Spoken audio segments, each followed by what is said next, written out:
In this video, we are going to be covering how you can really sculpt anything. We're going to be going through two different models. We're going to be doing a torso, and then we're also going to be doing a head. The reason why we're doing those two ones is because they're very different. Once you understand how to do both of them, then you really can get into an area where you can start approaching everything. Like, this is not one where you watch this video and suddenly you now just get it. This might take some time to get used to. In short, the workflow we are describing here is that first you start off doing the skeleton. Then you put on the muscles. Once you have the muscles down, it's time to put on the fat. And once you have the fat down, you put on the skin. So in short, that is skeleton, muscle, fat, and skin. Like those four words, they just unlocked something in me once I started learning how it was all together. When I was sculpting earlier, before this, I was really trying to just look at the reference and trying to replicate what was kind of there. But once I started sculpting from the inside out, meaning you start with what's on the inside and you just add layers on top of each other, it just kind of clicked for me. This way you can really control everything you're doing. If you want to sculpt someone who is taller, well, you just make the little bones longer. If you want to make somebody who's skinnier, you just reduce the fat layer. If you want to sculpt somebody who's old, you just make the skin more elastic and the skeleton a bit more crooked. So you can do so many things once you understand this approach. So we are starting off now with a sphere. And now I do have reference on my second monitor, but you don't really need a reference for this simple exercise. This is just to keep me in check. So we have a simple sphere, and when we're starting off with something like this, I prefer to scale it up just a little bit. Actually, we should be in the front view, just so we're in the right view. You can just drag on the little guy, and then we can just scale it up like so. And then I'm going to get in the rib cage. So we're just going to be starting by carving in the rib cage. The reason why this workflow is a bit tricky is because your model has to look really ugly for some time. I'm just going to subdivide it a few times. Actually, we're just going to be using Dynamesh. And now we have some nice resolution. The model has to look ugly for some time because you're literally just carving in the bones. And when you can see the bones, it doesn't look pretty at all. So we're starting off by blocking in the rib cage like so. Just really getting this in. And then we will sculpt in where the hips are. Don't worry too much about being too precise. This is really just to start to understand how the volumes work and how to get an overall approach. Like if we were to sculpt a woman or a man or a troll or whatever it is in this chapter, that doesn't really matter per se because the approach is all the same. What matters is we get in these shapes like so, which just means that we can sculpt anything later on. So we're going to be pretty methodical about that and just get this in. And the shape of each one of these specific features also matters tremendously because, you know, if you have somebody who has a crazy barrel chest like this versus somebody who has a very petite chest or petite ribcage, you know, their character is going to look completely different. So it's really important that you think about the proportions of each one of them. This here would be like more like a gorilla or a troll or something like that. So we're just going to get these shapes in here. And don't worry about sculpting at the same speed as what I'm sculpting. Really just take your time. A nice way of thinking about it is work as fast as you can as long as you're in control, which in the beginning just means work as slowly as you can. Just be mindful of your speed. Don't try to just sculpt like this, like I'm doing now. Just take your time, do one stroke at a time. It's really important to think about every single stroke. I've been sculpting for such a long time that it becomes your second nature where I'm putting down my strokes. But when you're a beginner, you just have to take your time. So now we have some general shapes for the ribcage and the hips, but we're missing a very essential ingredient, which is the spine. So we're going to have to sculpt in the spine as well. You know, this is where everything attaches to in the back. This is really what keeps you up and walking. Then we can use the move brush. We can just start to move some of this into place like so.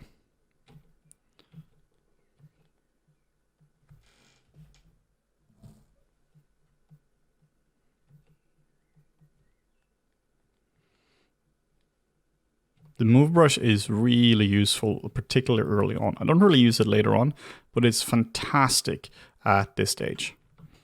Then we're going to begin in the sternum. This is the bone which goes between the rib cage where the rib's attached to. And the thing is, you don't actually have to define each rib. That's completely pointless because that's just taking away time. You can start sculpting the other things on top of it. You're not really going to see the ribs anyway. You might see some here on the bottom, but we can deal with that later. For now, we really just want to get into simple shapes. The problem with if you try to sculpting in the ribs early on or really sculpting them in and all the details is that they really aren't relevant and you're just going to get confused.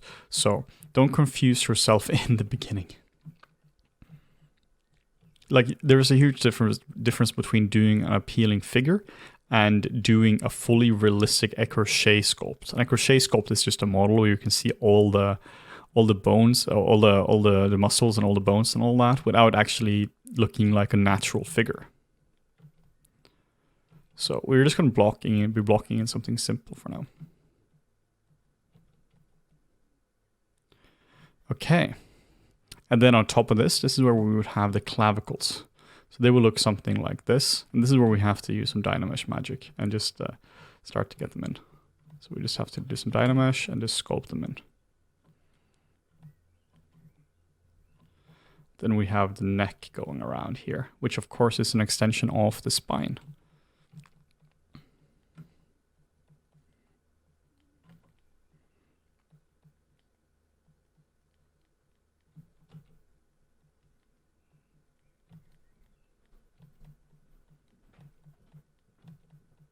And then on the back, then we have the scapulas, shoulder blades.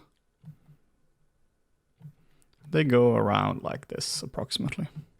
And this is not a series to learn the specificity of the anatomy. That is something you have to study from other sources like anatomy books and whatnot. But the point is that once you have this base, then knowing the specific muscles isn't that hard. The hard thing is really starting to understand this approach. It doesn't matter if you know all the muscles in the body if you can't really simplify it down to something like this. So just keeping it very simple for now. Okay. So now that we have the overall landmarks, these are just referred to as bony landmarks, basically the skeleton. Once we have that, then we can start to add muscles between them. And this is where our knowledge of anatomy becomes a bit important. But essentially, a muscle can do one thing. And this sounds a bit controversial because it's like, oh, a muscle can do so many things. But it can really, for our purpose, it can do one thing, and that is to contract. Which means if we want abs, like what is the purpose of abs? Well, if you think about when you're doing a sit-up, what do? Well, you're pushing, you're like sideways like this, and you're pushing this part up like so.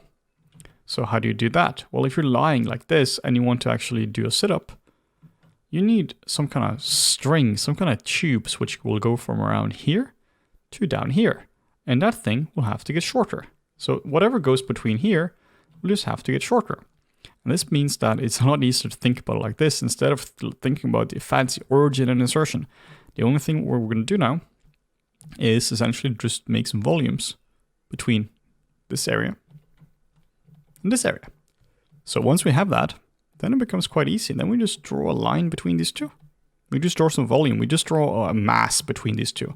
And all the specifics of the abs, they can wait. You know, that doesn't really matter a whole lot. At least not for now. We can get that from reference. The point is we have to understand how this works. So now you can see we're kind of getting in the abs. And if I just keep drawing in, kind of just keep working across the shape, you can kind of see that we're getting some abs in just naturally. And then we can think about, okay, so we have to twist the body. We have to be able to twist from one side to another. Well, how do you do that? Well, you have to draw a diagonal line from here down here. So this we can also do. We can draw a line which goes from here. We can just draw it down like so. This is called the external obliques, and they just go on top of, they just go here and they just are interwoven with the abs. So the pointer is not to make super beautiful abs or obliques right now. The point here is that you can start to understand what's going on. Why do we have the abs in this location we do? And what's the function of it? So we have now sculpted the bones. Then we have sculpted some muscle on top. We need of course, more muscle. So now we also have on the back, we have one called the latissimus dorsi. Basically, you want to pull the arms down. It's kind of like when you're doing pull-ups. You know, obviously we don't have arms here, but so imagine it goes imagine we have an arm going here. So we will have a muscle from here, which goes all the way up and it attaches to the arm. Then it goes down. And essentially this is the pull-up muscle. If you're doing a pull-up or you're doing like the arm raises from the lat pull down at the gym, this is the one you'll be doing. This is a huge muscle.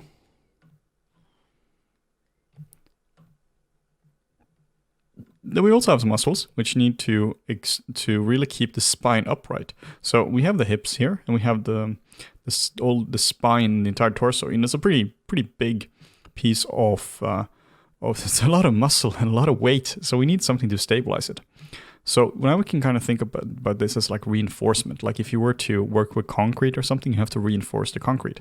So what we can do, we can literally just put some reinforcement here, and that's called the spinal erectors. These will just be put here and just put straight up. They will just be woven into the latissimus dorsi, or the dorsi. So now you can kind of see that we have some muscles, and then the muscles are working together. Cool. So now we're getting somewhere. You can still see though that, you know, underneath the muscle, you can still see the hints of where the bones are. And now we also want to be able to raise and lower the arms as well. Like you want to be able to shrug. So we have the nice shrug muscles. This is called the trapezius. And it just goes from up here, it goes down here, and it goes down here. So it's a shape which goes like this. It's called the trapezius because it looks like a trapezius, or trapezoid.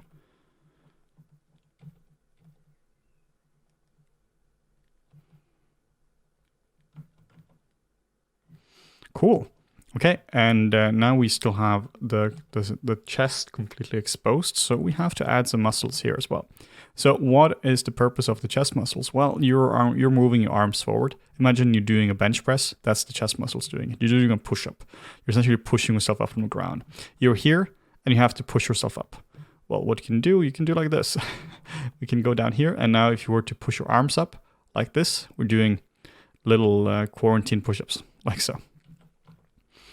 So what we need to do is we need to have some muscles which go from around here, and around here. They will attach into this non-existent arm which is over here.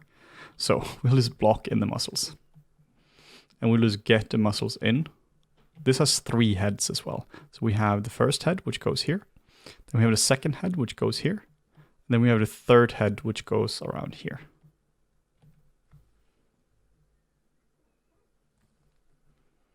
And this would be a lot easier if I actually had some basic arms, but alas, we don't.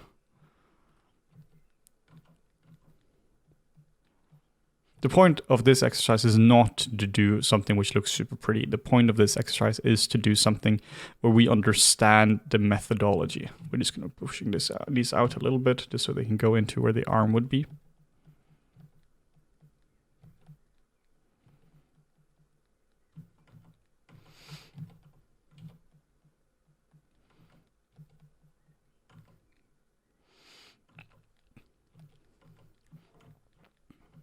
I'm just evaluating when I'm rotating around like this. Then I'm just trying to make some nice and clean shapes. And then we have a shape which goes like this, and this is where the sternum is, and we can still see the bone of the sternum. The pecs would not affect this at all. Okay, cool. Obviously, we should really ideally spend some time refining all of this, but we're not. This would take too much time, and this exercise is purely to show you the steps involved. And so now we have done step 1 and step 2, and we're going to be doing kind of step 3 and 4 in one. So step 1 was to get the skeleton in there. You can still see the skeleton. See it here. You can see it here. You can see it here. Step 2 is the muscle like this. And step 3 and 4 would then be skin and fat. So essentially, we are going to be just subdividing this now, and then we're going to be just adding some skin on top. The way I prefer to do this is I just prefer to work on top of the shapes. I just prefer to go over it and just refine it. Just really go across the shape like so. And also with a lower intensity. Basically, you're smoothing out the muscles and also refining them as we go along. But we're not just removing the muscles and refining them, we're also thinking about the weight of the character. This guy here looks to be a pretty young, fit dude, so maybe he's in like early 30s or 20s or something like that. But if you were to do an old woman, it would be exactly the same approach as this. It would literally do the same approach if you're doing like a grandmother. The only difference would be the proportion and how strong the different elements are. Obviously, you wouldn't give her massive pecs like this, and you would also give her more fat in different areas. And if you have breasts as well, you would also have a lot more fat in these areas. And maybe you have more fat in these areas and here as well. But in general, the approach is exactly the same. The approach is exactly the same, which is again, it's muscle, or it's bone, muscle, fat, and skin. Like everyone has the same amount of muscles and the same amount of bones, unless there is a mutation or something. You're not going to see somebody be like, no, actually, I don't have a rib cage. I just have a fancy skin floating on top. So you would have the same approach for everything. And this is exactly the same whether you're doing a cat as well. You would still get in the bones first, then you would get in the muscles, then you would get in the fat, then you would get in the skin. So if you're doing a hippo, same thing. The difference, between like doing a hippo and a cow, for instance, would be that one has a lot more fat and they have different skeletons and all of that. But they're from like a procedural point of view, like how do you model them? They're the same. They just have different shapes. So once you can start thinking about like that, life becomes so much easier for a modeler. So now you can see I'm adding some skin on top of it.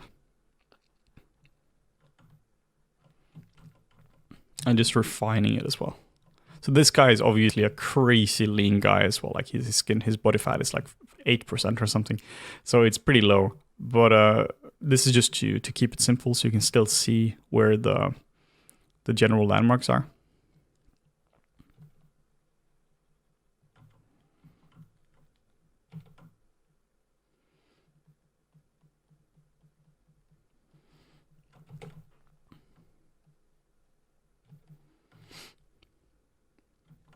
So this approach works for everything, and how you get better at your art is really by getting better at each specific thing. You would know more about first the low bone landmarks, like the hips and the rib cage and all that. The more little plane changes you know, the better it is. Then you would know more about the muscles. Then you would know more about the general skin and then the fat as well. Like if you get better at all of these, you're going to get a lot better all the time. So yeah, this is the general approach for sculpting something like this. Now let's look into how we can do something similar with a head. So we are now starting off with a sphere, simple sphere, turned into Polymesh 3D.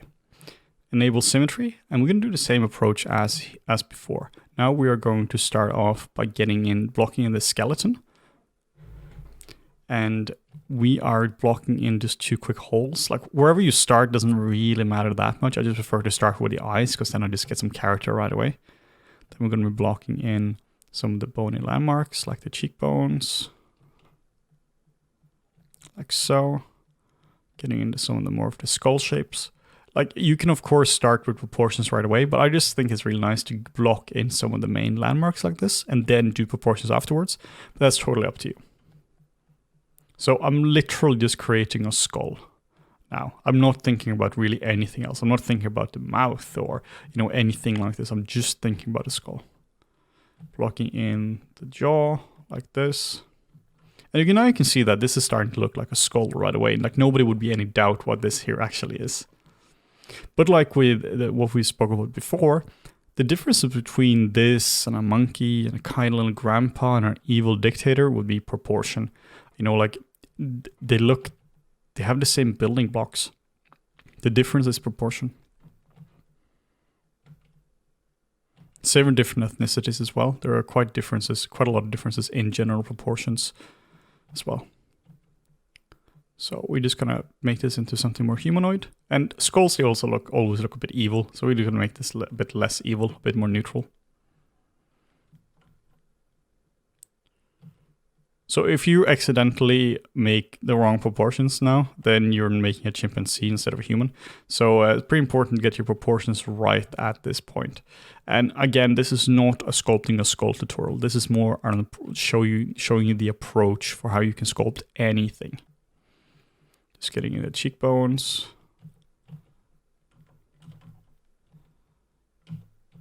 Then I'll just dynamesh as well, real quick.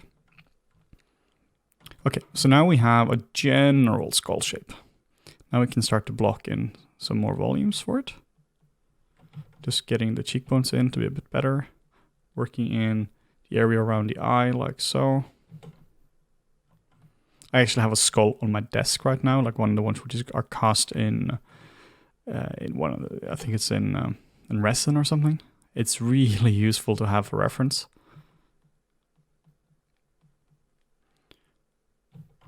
So the general bony landmarks are the same for all humans. Like you would have, the proportion is quite different, but the general areas are still there. You're not going to have somebody with like 3 eyes. Suddenly there's an eye up there as well. So, you know, we generally use the same proportions for everything. And I just want to make something very simple. I'm not making a fully realistic skull because there's just no purpose to that whatsoever, particularly not when we're this early on in the tutorial. What I will do, I will block in the teeth. And the reason that is important is because that determines where the lips are. So we will do something like this, and then we can just block in some teeth. Just real quick. I'm not concerned at all if this here is the correct amount of teeth at all. The important thing is that they're blocked in. Getting the jaw to be a little bit lower like this.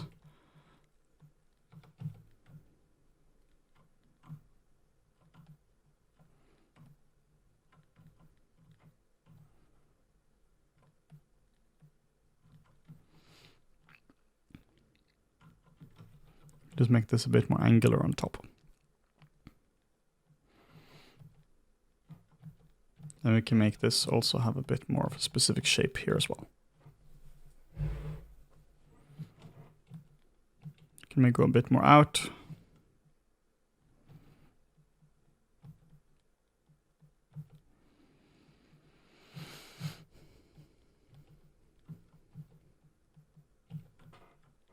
Okay, so we have something now which kind of works. Now let's turn this guy into something more human. So first off, we would have to, first I'm just going to duplicate it so we can go back to this later on. But first we have to start adding some muscle. But this is tricky because the skull doesn't really have very specific muscles, like per se. Like of course there are muscles, but they're not shape-defining muscles. The muscles of the face are shape-defining pretty much only when you're doing extreme facial expressions, then you can really see some muscles, but it's not like the pecs, which are just always there. So this is a tricky one. This is more where we think about general volume. It's not crazy important to know each specific muscles of the face. Oh, one little bony landmark I forgot is this little hole here. This becomes important in a little bit. So what we'll do now is we will start to just smooth stuff out. Rather, when I say smoothing, I mean we don't actually use a smooth brush at all. We never use a smooth brush, at least not normally. We are going to be just working over it and just adding some volume. Think about this as like adding flesh on top. Now we're adding fat and we're adding skin on top of the model. And same with the eyes as well. We're just adding some volume inside here. But we're not just adding random volume. This is just to soften out a little bit.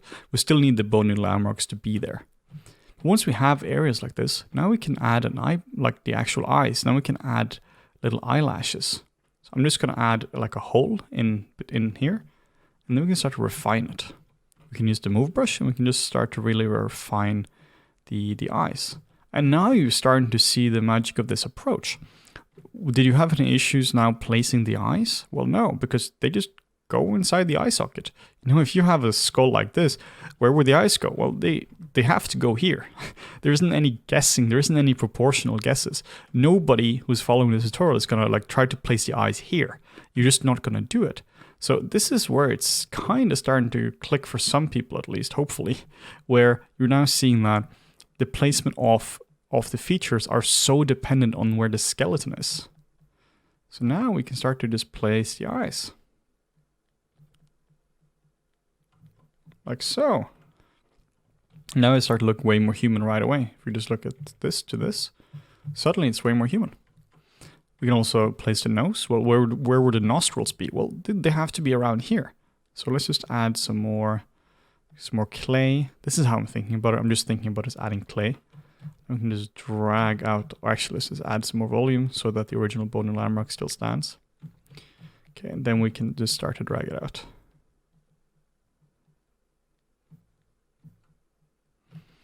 All right, so now we have the basis of a nose, and now we can start to drag out the nostrils, the wings of the nose like this. You just redynamish it. And now you're kind of starting to see that this wasn't that hard. You know, it looked like crap in the beginning. It would look like an actual skull. But now that we have these areas, once we pass the crap stage, meaning that once we lay down a foundation, suddenly it's not that tricky to actually keep working. Also, we can just enable perspective by hitting the P key as well, just to make it look a bit more natural. Of course, we can go in and refine these specific shapes, but we can just keep working on top of this. Okay, so if anyone wants to take a wild guess where we'll place the lips, well, we will place the lips here, on top of the teeth. And since we made the teeth wrap around in volume, they actually have like dimensionality to them, we can just kind of sculpt on top of the teeth and to figure out where the volume is. Now, this is where I recommend that you actually touch your lips and maybe with the mouth open so you can see where they are in relation to the actual teeth. And then we can just use the damp standard brush to get in there and start to define where the lips would be. Obviously, you know, we have to define the shape more. This is not great yet, but that's like a detail. Like now, that's just a question of is the shape good? Fundamentally, this is working. We can just go in and we can start to work up the volumes a lot more. Start to get in like a filter in between. We have this nice little shape between the nose and the lips, like so. We can really just start to get into shape. And now you can see that we already have the jaw. So now we already have this shape. I'm just going to put the bottom lips a little bit in, tuck these a bit outwards, like so. Now, if you're interested in the specifics of the mouth and the eyes and all that, we also have a series called Sculpting the Facial Features, which covers exactly that. That's just a series where we cover exactly how to sculpt all of that. Okay, so now we can just start to block in these areas.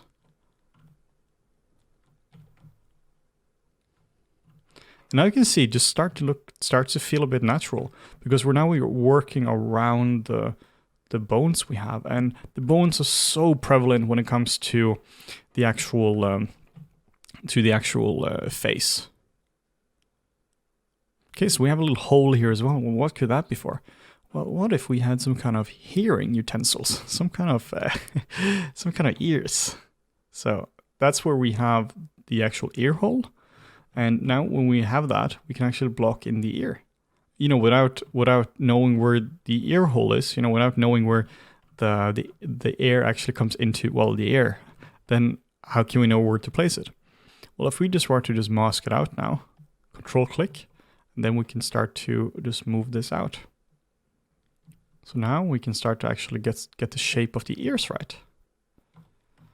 And this is a case I will actually smooth it, because now we need to destroy the shape, because this shape is terrible. But this is a rare case. Now I'm not refining, now I'm just destroying the shape. Okay, cool. So we can do the same on the back. We can just kill this shape. Just use the damp standard brush to really just kill this shape. And we can redynamish. Now we can start to draw in the specific shape of the ear. The annoying thing about the ear specifically, like we're not going to go too deep into the ear, but the annoying thing is that it's just a shape you have to memorize. It's not like a logical shape. It really is a shape you have to memorize. So now we are getting something here which can actually work. Okay, cool. Move this a bit forward. The thing is we can always change proportion, but like the better your skull is, the less proportion tweaks you have to do later on. Okay, and he has the biggest cheekbones of any man alive, so we can just reduce the cheekbones a little bit like so. And we can just also soften off the skull, because this is pure bone at the moment. Anything up here is pure bone, so we have to soften this out. It's also really important to look at real humans when you're doing this. If you are just looking at purely anatomical drawings, you're missing the point, because anatomical drawings aren't real life, they're anatomical drawings. You have to look at real life and see how that works. In this case, I have some really awesome scans, which I have on my second monitor, which are from 3dscanstore.com. Like, we don't have any affiliation with them, and but you can just look at the actual images of the scans. You don't have to buy any scans, though I'm sure they would appreciate that. But what you can do is just simply just look at the products and just look at the different head scans. So now we can see that we're actually getting somewhere. Like, this started with just a simple sphere, and it's still not great or anything like that, but it proves that we can make something which feels a bit naturalistic just by working with this formula, which again is skeleton, muscle, fat, and skin. And for the face, the skeleton part and the fat and skin part is by far more important than the actual muscle part, unless you're doing facial expressions. Now we can get in and do some specific shapes like this. And we can move the brow a bit down. Then we can also go in and we can just refine the eyes a lot more. Now, obviously, this is where you would have to overlay some reference. We have a whole chapter on reference as well. But this is still good enough for an example to show you what you can just kind of do just by freestyling it. So I'll just keep working a little bit more on this just to refine it a little bit more. For that, I need to subdivide it. Control D a few times.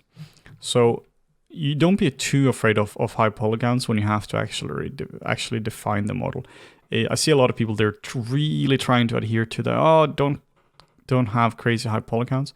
But in reality, you just need to have a certain polygon to do certain things. Stay as low as you can, but stay as low as you can for as long as you can. But don't let it be a stopper to a workflow. But now you can see, now we're just adding some specificity to the eyes, this is a lot caused by muscle as well. But the placement of it is all caused by the bony landmarks.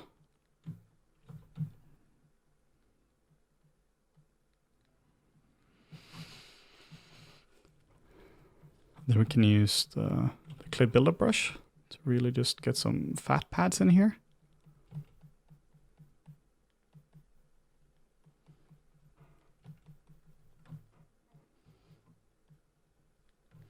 We can use the buildup as well to get some, like a fatty pad under the eye as well. And then we can just work up the volume a little bit. We can also refine the nose a bit. I use a standard brush for this to really just get in and get specific shapes. And then we can go back to the clay buildup brush.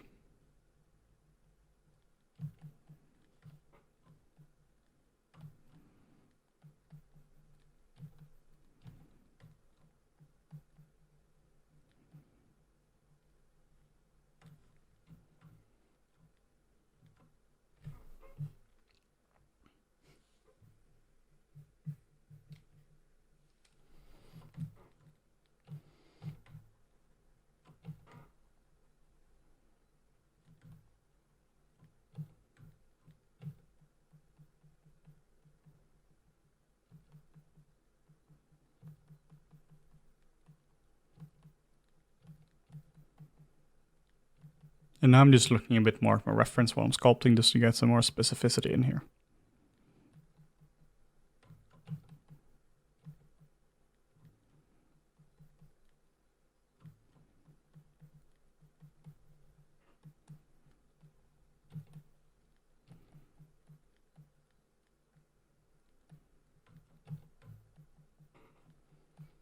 So when you're at this stage of the face, then it's really about the specific shapes. Now it's not so much about the anatomy anymore. Again, unless you're doing facial expressions. But at this stage, it's really about having a good, keen eye for observation.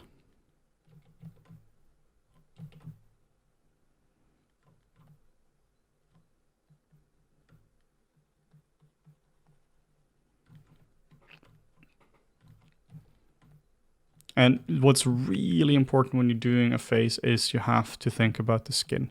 So this is where I'll really go over and I'll work across the volumes like this, with a really low C intensity like this. Just really blocking in and working over the volume.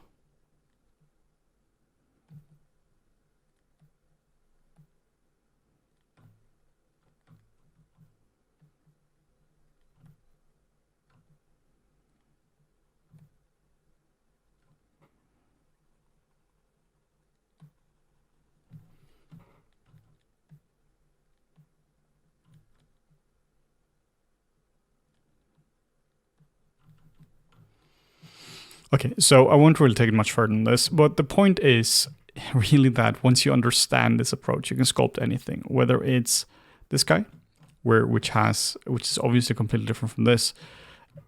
Once you're dealing with anything organic like this, a mammal, a fish, whatever it might be, you can sculpt it if you think about first, get in the skeleton, then get in like the muscles, then get in like the fat and also the skin.